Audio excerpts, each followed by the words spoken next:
출애굽기의 난해 선구를 연속적으로 살피고 있습니다. 오늘 본문은 출애굽기 10장 20절입니다.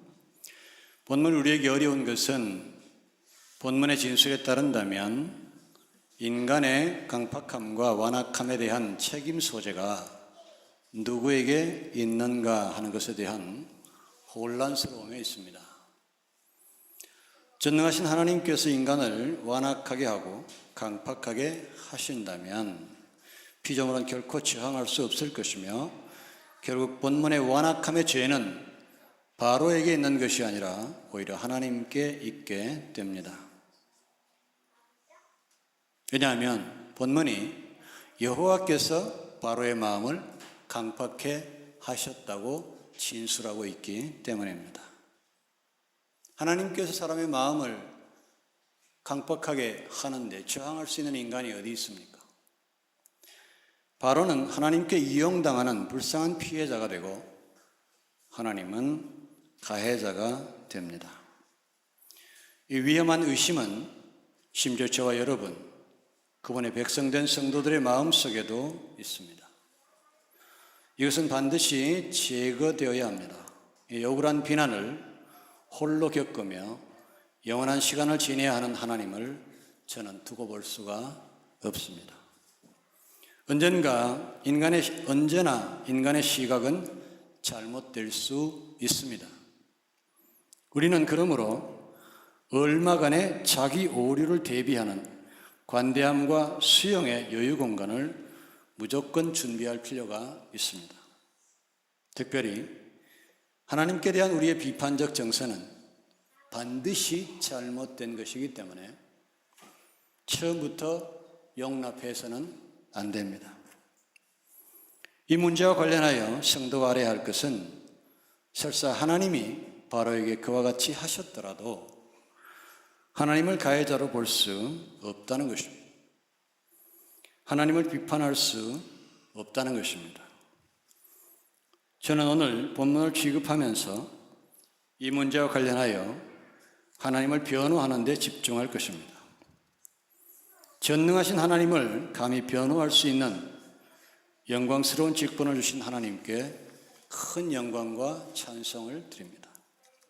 성도 여러분, 여러분도 이 진리를 묵상하는 일에 뜨거워지심으로써 이 위대한 하나님의 변호라고 하는 사명에 동참할 수 있다는 것을 기억하는 시간이 되셨으면 좋겠습니다. 하나님은 이 어려운 문제를 설명하기 위하여 토기장이 비유를 도입하셨습니다. 그릇을 만드는 사람에게 귀히 쓸 그릇과 천히 쓸 그릇, 즉 어떤 그릇을 만들든지 그것은 절대적인 자유고 자기 재량입니다. 그가 어떤 그릇을 만들든지 그것으로 다른 사람이 그의 도덕성에 대하여 언급하는 것은 어불성설입니다. 여러분, 토기장이가 그릇을 만드는 데 가서 당신 왜 이렇게 조그만 거 만들어? 잘못된 거 아니야? 이렇게 얘기할 수는 없는 거예요. 상상조차 할 수 없는 거예요. 인간을 가장 많이 죽이는 동물은 사자도 상어도 독사도 아닙니다. 바로 뭐 같아요? 인간한테 가장 무서운 동물. 오랑이 뭐 같아? 모기입니다. 모기입니다. 전 세계적으로 1년에 상어에게 죽는 사람은 10명 미만입니다. 사자에게 죽는 사람은 100명 정도 돼요. 그런데 모기 때문에 죽는 사람은 자그마치 72만 명입니다. 압도적으로 많은 숫자입니다. 모기의 괴롭힘과 위험성 때문에 우리는 여름이 되면 모기 살충제를 준비하는 일에 분주합니다. 모기가 한 마리라도 발견되면 기어이 그것을 죽여야 잠을 잡니다. 그런데 하나님이 모기를 만드신 것에 대하여 우리는 우리 손에 의하여 죽어가는 모기가 불쌍하기 때문에 하나님의 창조 행위에 잘못이 있다고 이의를 제기하지 않습니다. 뿐만 아니라 그것에 대하여 적대적 감정을 품는 것은 더더구나 상상할 수 없습니다. 그리고 그렇게 하는 것은 옳습니다. 하나님이 비난받아야 할 이유가 없기 때문입니다. 가끔씩 왜 이런 해충들을 만들었을까 의문을 가져보는 순간이 없는 것은 아닙니다. 그러나 곧바로 그런 것이 없으면, 해충이 없으면, 모기가 없으면 재미없는 세상이 될 것 같은 막연한 느낌, 그 느낌으로 그 질문에 대한 충분한 대답으로 만족하고 넘어갑니다. 사람에 대하여도 절대적으로 동일하고 동일해야 합니다. 달라야 할 이유가 없습니다. 그런데 사람들은 이 원리의 대상이 인간이 되면 전혀 다른 척도로 사안을 측정합니다. 바로는 하나님께 이용당하는 불쌍한 피해자가 되고 하나님은 가해자로 규정됩니다. 저는 이런 태도와 논리의 변화가 첫째는 인간의 이기심과 둘째는 뼛속 깊이 흐르는 인간의 교만에서 오는 것이라고 생각합니다. 이것이 이기심인 것은 같은 인간으로서 바로가 당하는 것이 남의 일 같지 않기 때문에 계산이 달라지고 마음이 달라지는 겁니다. 바로의 자리에 자신을 대치될 수 있다고 그 가능성을 깔고 생각하는 겁니다. 자기가 당하면 부당하다는 거예요. 이것이 이기심인 것은 바퀴벌레나 파리나 쥐 같은 해충에 대해서는 한 번도 그렇게 생각해 본 적이 없는 것으로 증명할 수 있습니다. 그런가 하면 동물들의 경우에는 생각나지 않았던 것이 갑자기 사람의 문제가 되면서 마음과 생각이 달라졌다는 것은 사람을 동물과 동일선상에 놓고 보지 않는 경우에만 일어날 수 있는 일입니다. 인간을 만문의 영장이라고 보는 것에 동의할 수 있고 지지합니다. 인간은 하나님과 동물의 중간에 존재하며 하나님을 닮은 유일한 존재라는 데에도 동의합니다. 그러나 그렇다고 하나님과 동등하고 따라서 창조주의 위치에 자신을 두고 모든 것을 볼 수 있다는 엄청난 교만을 저는 결코 지지할 수 없습니다. 전자의 경우, 즉 이기심의 경우 진정으로 사악한 것은 하나님이 아니라 자기 편리와 감정을 따라 척도를 달리하는 인간입니다. 후자의 경우에는 말로 다할 수 없는 극렬한 교만이 뼛속까지 새겨진 인간의 모습이 적나라하게 드러나고 있습니다. 토기장의 비유를 도입하시던 선지자와 하나님의 마음은 복잡합니다. 하나님은 자기를 향한 인간의 비난을 읽고 계신 겁니다. 토기장의 비유를 말씀하시는 것 자체가 비난에 대한 저항입니다. 자기의 편리와 감정을 따라 척도를 달리하는 인간의 사악함에 대한 하나님의 불편한 마음이 토기장의 비유에 잘 드러나고 있습니다. 우리는 가능한 빨리 이 정서와 시각에서 벗어나야 합니다. 오히려 굳이 토기장의 비유로 당신을 변호하고 계신 우울하신 하나님 앞에 서둘러 회개해야 합니다.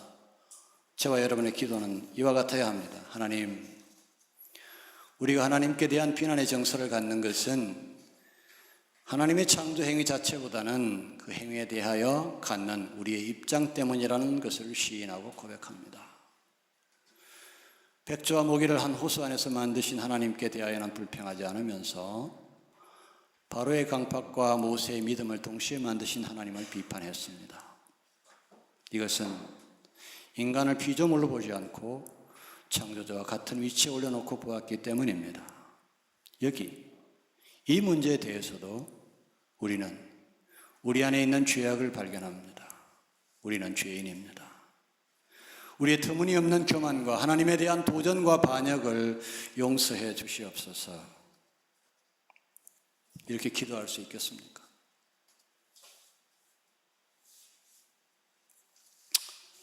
여러분의 아멘이 있기를 바랍니다. 저는 이제 본문의 말씀에 나오는 바로의 마음을 완악하게 하셨음이라는 진술이 갖는 또 다른 측면을 살펴보자고 합니다. 우리는 이 말씀이 정확하게 무엇을 의미하는지 알아야 합니다. 강팍하게 했다 혹은 완악하게 했다는 것은 원래는 착한 사람인데 하나님께서 그렇게 만들었다는 뜻이 아닙니다. 그 말의 참 뜻은 내버려 두셨다는 것입니다. 원래 강팍한 마음을 가진 사람이 강팍하게 행동하도록 내버려 두신 것입니다. 다소 급하게 결론을 제시한 감이 있습니다만 섣불리 주장한 것은 아닙니다. 이미 신학화가 완성되었고 이와 같은 하나님의 행동 양식은 하나님의 속성으로 정리된 지 오래이기 때문입니다. 성경에 의하면 방임은 이방인과 악인을 대하는 하나님의 공식이고 이 상황에서도 당연히 하나님의 기본 속성으로서의 방임이 자동적으로 하나님께 적용되어야 하기 때문입니다. 이렇게 주장하는 것이 무리가 될 수 없는 또 하나의 사실이 있습니다. 본문이 보여주는 바로의 행동 또한 인간의 보편적인 행동 양식이기 때문입니다. 바로의 행동은 매우 완악하고 강팍한 것이 사실이지만 바로만 이렇게 행동하는 것이 아닙니다. 사람에 대해 어느 정도라도 알고 있는 사람은 거의 모든 사람이 자연 상태에서 이런 식으로 행동한다는 것을 알고 있습니다. 내가 아는 한 누구라도 바로처럼 행동합니다. 방치하는 것만으로 사람은 실제로 이렇게 행동합니다. 하나님이 아무것도 하지 않아도 사람은 이렇게 행동한다는 겁니다. 그것이 인간에 대한 나의 관찰의 결과이며 성경이 끝없이 보여주는 인간론이고 신락원한 자연인이 거역할 수 없는 본성입니다. 그리고 그 완악함은 우리가 지난 시간에 살펴본 대로 이스라엘에게도 당연히 똑같은 것이 발견됩니다.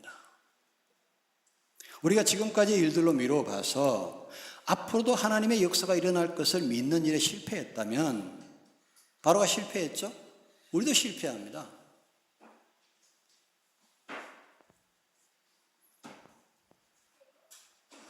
그래서 그것이 하나님의 강팍해 하심의 결과라면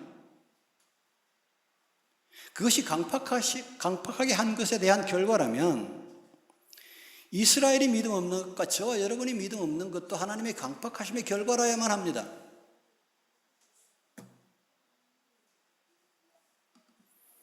그러나 하나님은 결코 이스라엘을 저주하신 적이 없음에도 불구하고 이스라엘의 불신의 완악함이 바로의 그것과 조금도 다르지 않다는 것은 대단히 놀라운 일입니다. 믿으시기 바랍니다. 하나님은 늘 하시던 대로 단지 바로를 방치했을 뿐입니다.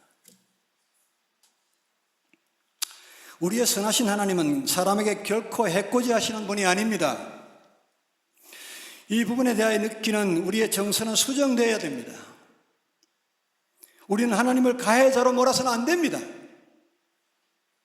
하나님은 단지 바로를 내버려 두셨을 뿐입니다. 여기에 이르면 어떤 사람은 이렇게 질문할 겁니다. 그래서 기껏 그겁니까?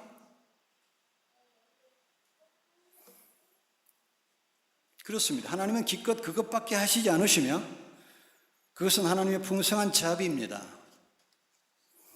하나님의 진노는 언제나 단지 그 마음의 강팍을 내버려 두시는 수준으로만 나타납니다. 언제나 자비로우신 하나님을 우리는 찬양해야 됩니다. 소돔과 고모라에 내린 유황불은 내버려 두시는 수준이 아니잖아요. 소돔과 고모라에서 하나님은 자비롭지 않았습니다. 이런 질문에도 오해가 있습니다. 소돔과 고모라 유황불은 하나님이 직접 그 손으로 내리신 것이 아닙니다. 이 역시 하나님의 방치의 결과입니다. 하나님이 집행하신 것이 아니라 하나님이 만드신 섭리가 집행된 겁니다. 하나님과 하나님의 섭리는 판사의 권력과 국가 권력이 다른 것과 같이 다른 겁니다. 하나님은 지금도 자신이 스스로 만드신 죄악에 대한 집행의 섭리를 지연시키고 계십니다. 이 죄악된 세상을 향하여서 만일 지금이라도 하나님께서 이 무서운 집행의 섭리를 지연시키는 하나님의 자비로운 손길을 거두고 성난 사자처럼 으르렁거리는 죄악을 향한 섭리의 분노가 마음껏 날뛰도록 내버려 두신다면 지금 당장이라도 온 세상은 소돔과 고모라가 되고 말 것입니다. 다시 반복합니다. 소돔과 고모라 유황불은 하나님이 직접 그 손으로 내리신 것이 아닙니다. 그러므로 우리가 알아야 할 또 하나의 사실이 있습니다. 하나님의 방임은 기껏 방임이 아니라는 사실입니다.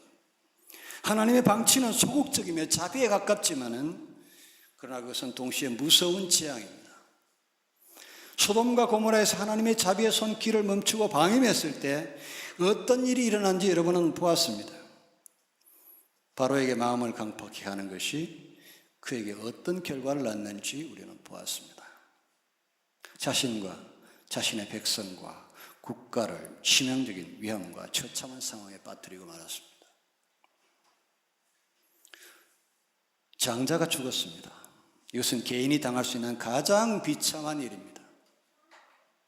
저는 개인적으로 가장 고통스러운 죽음을 당할지언정 바로가 당한 마지막 재앙을 전 당하고 싶은 마음이 없습니다. 그만큼 이것은 무서운 재앙입니다. 사람에게 가장 무서운 저주는 하나님이 내버려 두시는 겁니다. 가장 비참한 사람은 내버려 둠을 당한 사람입니다.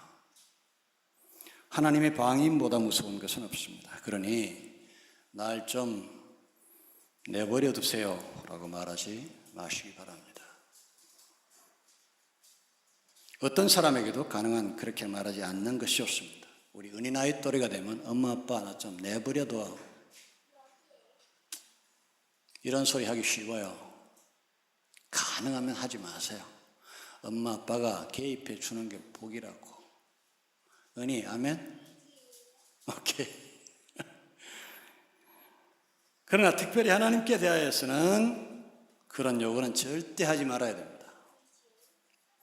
사람들이 하나님을 싫어하는 첫 번째 이유는 하나님의 간섭이 싫기 때문입니다. 술 마시지 말라, 담배 피지 말라. 목사로서 이 질문에 관해서는 이 질문과 관련된 질문을 100번도 넘게 들었습니다. 성경에 술 마시지 말라는 얘기 있어요? 담배 피지 말라는 얘기 있습니까? 없다 그래요. 없습니다, 성경에. 그런데 왜 장로교는 술 마시지 말라, 담배 피지 말라 그럴까요? 뭐 좋다고 합니까? 목사가 별로 좋은 게 없기 때문에 교회에서 약속한 거에 불과합니다. 그러니까 여러분 범해도 되고 술 마셔도 돼요. 담배 피워도 됩니다. 그래서 내가 무슨 말 했나요?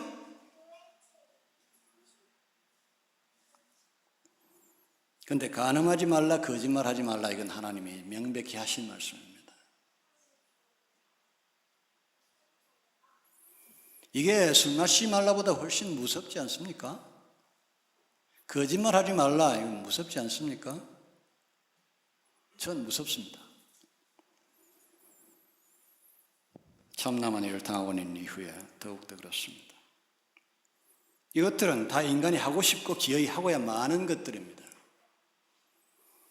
교회에 발을 내려놓지 않으려는 사람들, 하나님을 절대 받아들이려고 하지 않는 사람들의 속마음에는 하나님으로부터 금지된 것들에 대한 사랑과 향수가 있습니다. 나는 소망한다. 내게 금지된 것을. 비뚤어진 남성관을 가진 여주인공의 이야기를 그린 1994년 제작된 장길수 감독의 영화 제목입니다. 이것은 비단 영화의 제목이 아니라 모든 사악한 인간의 삐뚤어진 본성입니다. 나는 소망한다. 내게 금지된 것들을. 이거 못하게 하니까 교회 오지 말라는, 안 올라 그러는 거예요. 그들이 교회로 들어오는 것을 거부하는 것은 실상 하나님을 향하여 날 내버려 두세요 라고 요구하는 겁니다. 어리석기 짝이 없는 일입니다. 차라리 그분의 개입을 요청하시기 바랍니다. 복되게도 성도들은 하나님의 개입을 열망하는 사람들입니다. 제가 기도하면서 가장 많이 하는 말이 주여 개입해 주시옵소서.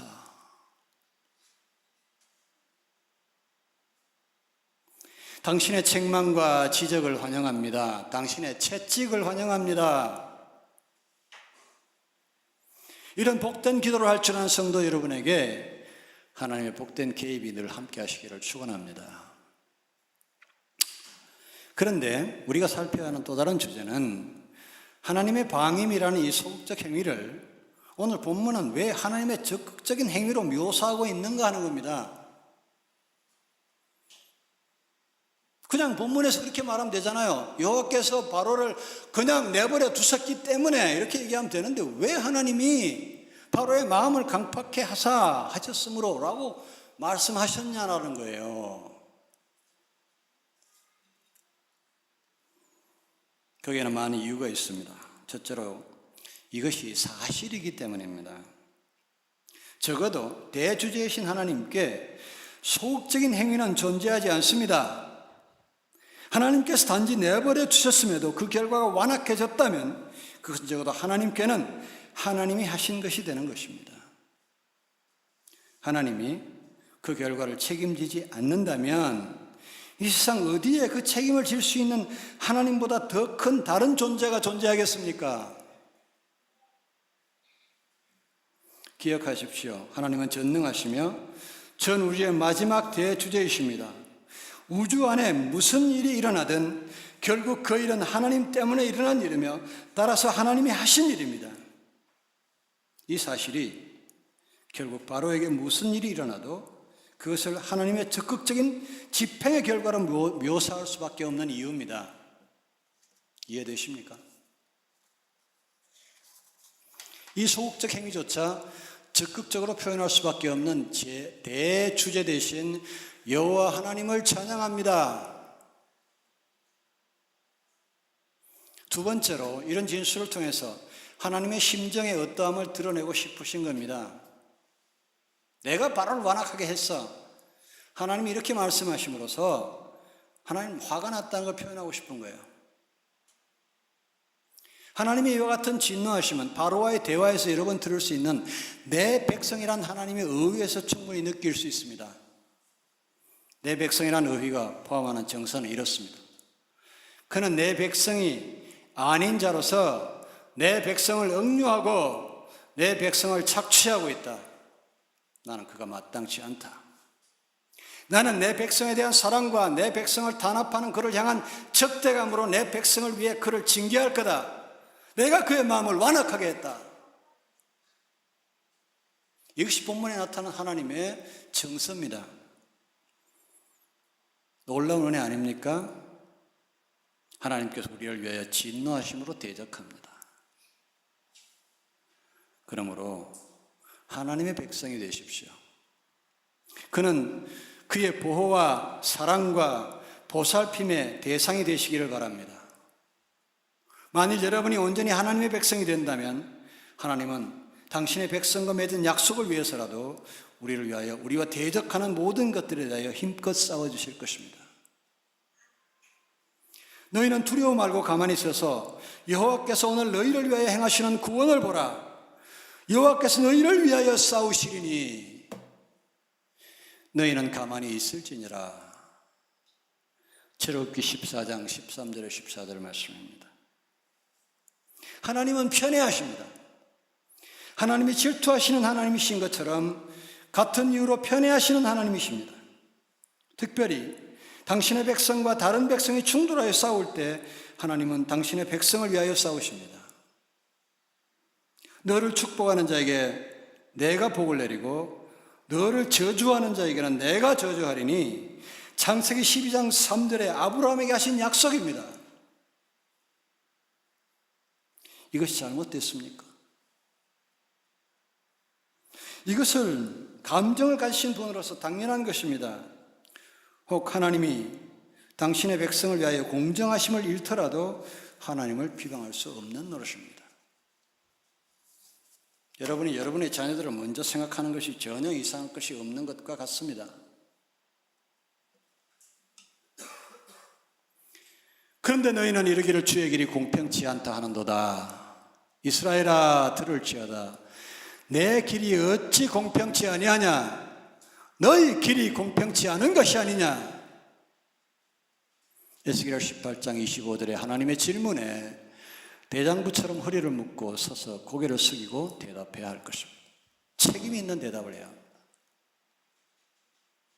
세 번째로 이 진술에는 창조주 하나님의 무한 책임에 대한 자기 인식과 본문이 진술되는 가슴 아픈 상황에 대한 자기 책망과 탄식이 배어 있습니다.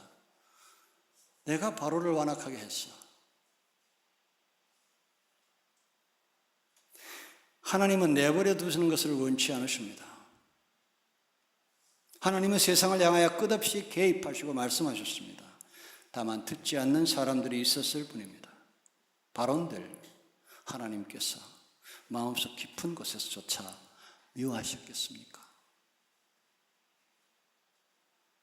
나 주 여호와가 말하노라. 내가 어찌 악인의 죽는 것을 조금인들 기뻐하랴. 그가 돌이켜 그 길에서 떠나서 사는 것을 어찌 기뻐하지 아니하겠느냐. 에스겔서 18장 23절입니다. 이것이 하나님의 기본 입장입니다.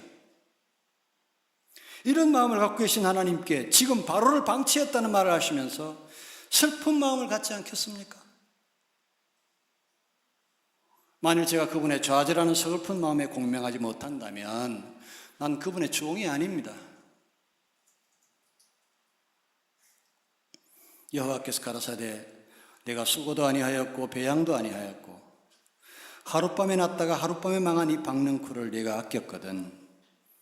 하물며 이 큰 성읍 니느웨에는 좌우를 분변치 못하는 자가 12만여 명이요 육축도 많이 있나니 내가 아끼는 것이 어찌 합당치 아니하냐. 이렇게 요나를 설득하시기에 바쁘신 하나님이 바로의 성읍을 아끼지 않았겠습니까?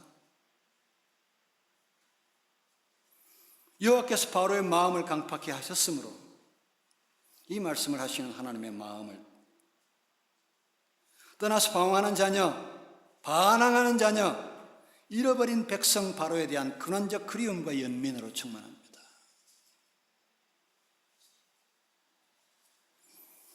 이 탄식을 하시는 하나님을 보지 못하고 말씀의 표면만을 읽고 하나님을 비난한 것이야말로 얼마나 잔인한 무지입니까? 차라리 우리가 진정한 그분의 백성이라면 그분과 함께 탄식하는 것이 옳습니다. 완악하지 말라. 마지막 결론을 말씀드리겠습니다. 이제 우리가 오늘의 본문 속에서 들리는 하나님의 모든 마음을 들었으니 자신과 세상을 향하여 완악하지 말라고 소리쳐야 합니다. 완악함과 강팍함이 무엇일까 생각해 보았는데요. 완악과 강팍은 거의 같은 뜻입니다. 강팍은 개역 한글에서 쓰고 있고 완악은 개역 개정에서 쓰는 단어입니다. 같은 문장을 번역하면서 이 두 개의 단어를 썼어요. 완악은 성질이 억세고 고집스러운 것이라고 사전에 나와 있고 성격이 까다롭고 고집세다 거의 비슷한 말이죠. 이건 강팍에 대한 사전적 해석입니다. 같은 말이에요. 성질이 억세고 고집스러운 거예요. 고집 센 거예요. 성질이 억센 거예요. 성격이 까다로운 거예요. 그게 완악하고 강팍한 겁니다. 그러나 우리가 완악의 뜻을 알고자 하는 것은 사전적 의미가 아니고 구체적으로 우리가 무엇을 하지 말아야 하는가 하는 것을 알고 싶기 때문에 알아야 되는 것들이죠.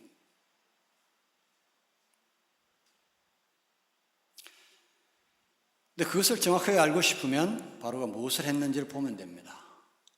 바로는 하나님을 부정했습니다. 좀 더 구체적으로 말하면 하나님을 믿지 않았습니다. 그의 눈앞에서 벌어지는 10번의 엄청난 재앙의 증거들을 제시했지만 바로가 우리가 답답한 게 뭐냐면요. 아니 10번이나 똑같은 하나님의 권능이 자기 눈앞에서 그렇게 나타났는데 어떻게 저렇게 안 변할 수 있을까라는 거잖아요. 어떻게 저렇게 고집스러울 수 있을까라는 거잖아요. 그게 바로의 완악의 본질이고 핵심이잖아요.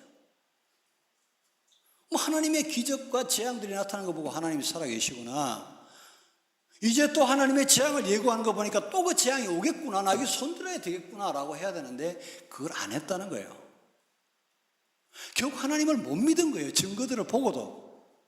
그게 완악입니다.